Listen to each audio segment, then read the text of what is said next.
Hey guys, welcome back to the channel, and today Microsoft released a new insider preview build to the dev and beta channel.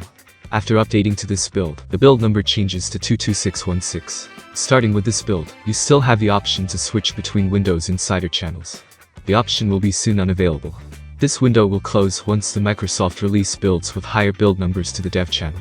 If your device stays on the dev channel and receives a build that is a higher build number than what is in the beta channel, you will have to do a clean installation of the released version of Windows 11 on your device to switch to the beta channel. As a result of feedback from Windows insiders, Microsoft has decided to disable the changes to the system tray introduced in build 22581 for now.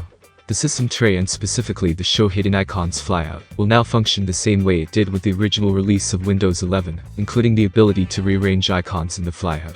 Talking about the fixes, Microsoft fixed an issue where the performance and reliability of Explorer.exe could degrade over time, eventually resulting in a bug check in the recent insider preview builds. For the widgets, fixed an issue where if you tried to open the widgets board using a gesture from the side of the screen, you would see the widgets board open and then immediately close. Also, fix an issue where users were unable to use the swipe functionality to reliably invoke widgets. Regarding windowing, addressed an issue where using the 3-finger on-screen touch gesture for minimizing could cause animations to stop working across the system. Moreover, fix an issue impacting DWM reliability in recent flights. Also, fix an issue that was causing some apps like settings to open blank if they were reopened after an upgrade or reboot. For the Task Manager, Microsoft fixed an issue that was causing the process list to fluctuate between apps and background groups when clicking on efficiency mode from the command bar.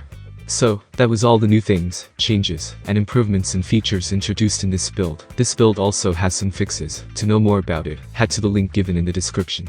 Hope it was useful. Consider like for the video, subscribe to the channel, and if you have any questions, just comment down below. Thanks for watching, and have a great day ahead.